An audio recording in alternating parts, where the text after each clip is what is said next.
February 17th, Mercury goes into retrograde for the first time in 2020.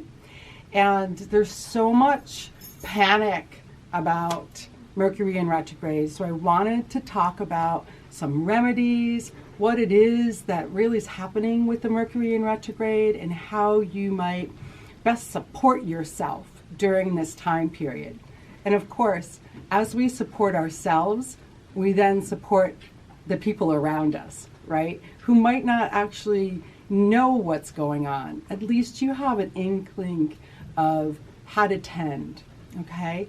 So what's happening? Mercury in retrograde means that the planet of Mercury, which is the fastest planet in our system, right, moves very quickly orbiting. So 4 times a year, it looks as if the planet is going backwards.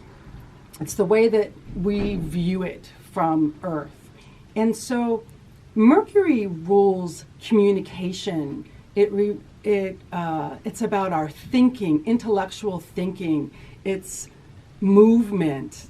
Because let's think about Mercury, the god, right? Mercury, he was the messenger. He was moving. He was traveling.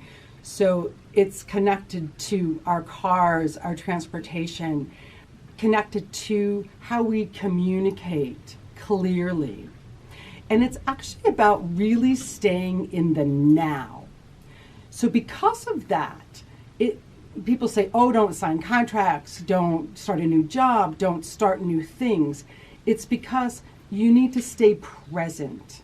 Stay present with what's happening right now, not focused on the future.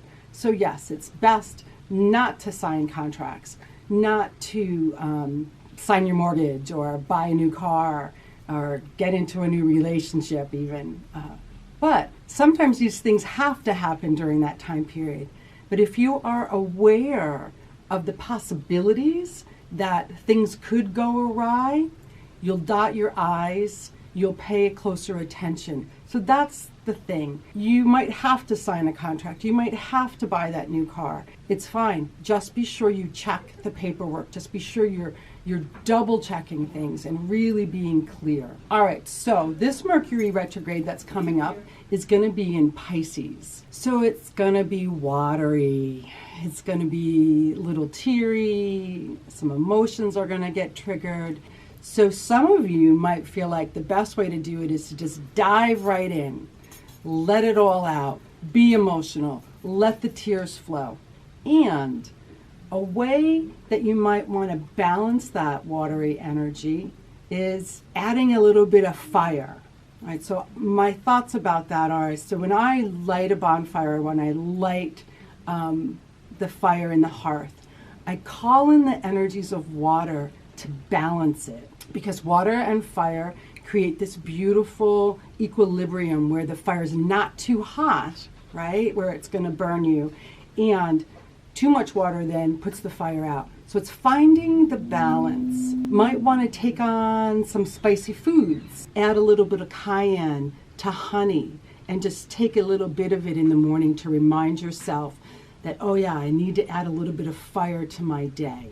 You could actually use, what just came to my mind is the Pillinger's blend that we carry, which is the Thieves, which is very spicy, right? It's got clove and rosemary and those hotter oils, and it's also going to help you protect your field from viruses and cold, so that's probably the perfect thing. And just draw the Mercury symbol on the bottom of your feet before you put your socks on with a nice spicy oil. But there's also a bunch of stones that you can carry to help balance these energies. The color of stone that Mercury works with is orange. So some orange calcite, green. Green is another nice heart stone that's going to work really well with the Mercury. I have aventurine, soothing to the heart, calming, nice settling energy. So opal is a stone for Mercury, and then add it to be orange, and then it's a fire energy.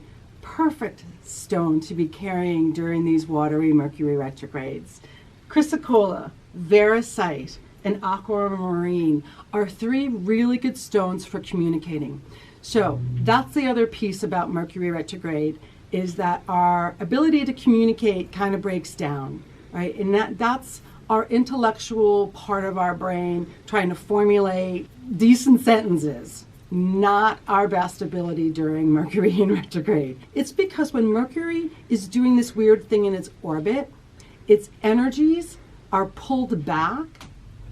So it's ruling those qualities in our life, so we don't have as much of the energy that we need to stay centered in those qualities. Does that make sense? So we need something to give us more strength in that particular area. Let's carry stones that help us to communicate. So chrysocolla, veracite, the aquamarine are all real sweet stones, gentle stones. We need heart, easy centered, harmonic communication. All right, because our relationships are going to be a little stressed. Aquamarine is also a watery stone, calm, easy, gentle water. We don't need to dive into the abyss. Let's stay on a nice, even keel. Lepidolite, perfect stone for any time in Mercury retrograde. It's calming, it's balancing. So the combination of any of these stones together are going to be beautiful.